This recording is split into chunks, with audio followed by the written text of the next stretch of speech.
আসসালামু আলাইকুম। অগ্নিলা ভ্লগসে আপনাদের সবাইকে স্বাগতম। আমরা ভালো আছি, আশা করি আল্লাহর রহমতে আপনারাও ভালো আছেন। অগ্নিলাকে স্কুল থেকে নিয়ে এসে বাবার বাসায় এসেছি, তো আব্বুর রুমটা একটু ঢুকলাম আর আপনাদের সঙ্গে আব্বুর ছবিটা শেয়ার করলাম। সাথে করে অগ্নিলা পাখি ইয়েলো বেবিকেও নিয়ে আসছে। আমার বাবার বাসার যে বিড়ালটা নাম তাইসুন, দেখি ফ্লোরে শুয়ে আছে, তাই ওকেও একটু ভিডিও করে রাখলাম।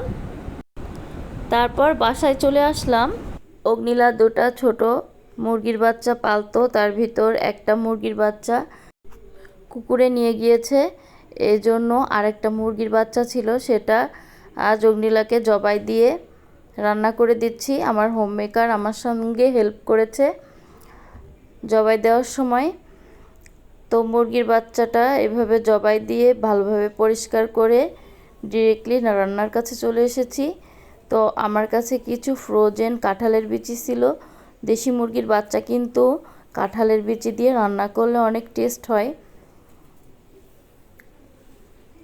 তো এজন্য মুরগির মাংসটা আগে ভালোভাবে কষিয়ে নিচ্ছি আর কাঁঠালের বিচিটা ভালোভাবে খোসা ছাড়িয়ে নিয়েছি।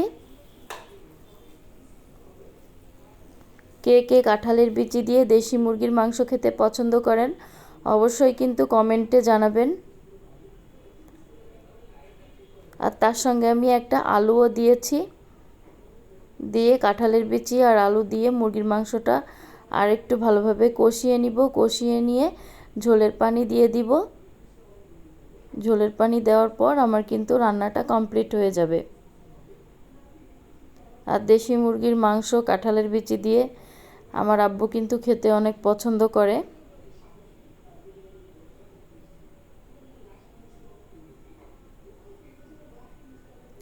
তো ইনশাল্লাহ এর পরে যেদিন বাজার থেকে বড় সাইজের মুরগি কিনে নিয়ে আসব, আব্বুকে অবশ্যই রান্না করে খাওয়াবো। আজ মুরগিটা অনেক ছোট ছিল, এজন্য আব্বুকে দিতে পারলাম না, যেহেতু এটা একটা মুরগির বাচ্চা ছিল। এই যে আমার কমপ্লিট রান্নাটা কিন্তু খুবই ভালো হয়েছিল, তবে আমার আম্মুর হাতের মতো অতটা ভালো হয়নি। আম্মু অনেক ভালো মাংস রান্না করতে পারে। আর তার পাশাপাশি ইলিশ মাছ ভাজি করে নিচ্ছি। অনেকে আমাকে অনেক কথা বলে যে তোমার ভিডিও করো কিন্তু কোনো ভিউ নাই, শুধু শুধু ভিডিও করে কী লাভ। আমি কিন্তু এগুলা একদম কানে লাগাই না, কারণ আমি যে ভিডিওগুলো করি এগুলো শুধু আমার আর্ন করার জন্য বা টাকা ইনকাম করার জন্য আমি করি না। এটা আমার এক একটা স্মৃতি হিসাবে থাকবে।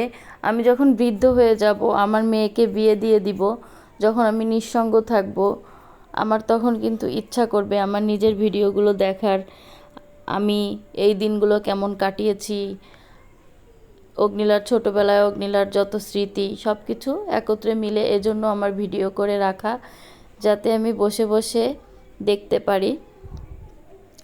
আর অগ্নিলা যখন বিয়ে হবে তখন সে তার ছেলে মেয়েদেরও দেখাতে পারবে যে এই যে আমার আম্মা ব্লগ করতো।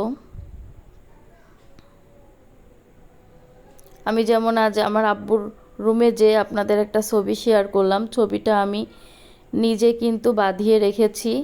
ছবিটা প্রায় নষ্ট হয়ে গিয়েছিল, আজ কিন্তু ছবিটা আছে, এজন্য আমার মেয়ে দেখতে পারছে, সেটাই আপনাদের বোঝাতে চেয়েছি।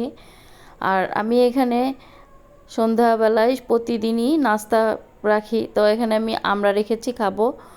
আর আমি প্রচুর পরিমাণে ভিটামিন সি খাওয়ার চেষ্টা করি। আর এখানে চটপটি বানিয়েছি নিজে হাতে। আমি রাত্রে আর কিছুই খাবো না, এই চটপটিটাই আমার রাত্রের ডিনার। তো আমার চটপটির কালারটা কেমন হয়েছে অবশ্যই বলবেন। আর পাশাপাশি আমি এই যে টক করে রেখেছিলাম সেই টকটাও দিয়ে দিচ্ছি। এই টকের সাথে আমি একটু লেবুর রসও মিশিয়েছিলাম, আর তেঁতুল তো আগে থেকে ভিজিয়ে রেখেছিলাম।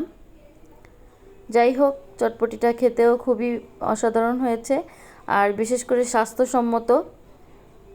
তো আমাদের ভিডিওটি যদি ভালো লেগে থাকে তাহলে অবশ্যই একটি লাইক দিবেন, কমেন্ট করতে কিন্তু ভুলবেন না। তাহলে আজ এ পর্যন্ত, ভালো থাকুন, সুস্থ থাকুন, অগ্নিলা ভ্লগসের সাথেই থাকুন।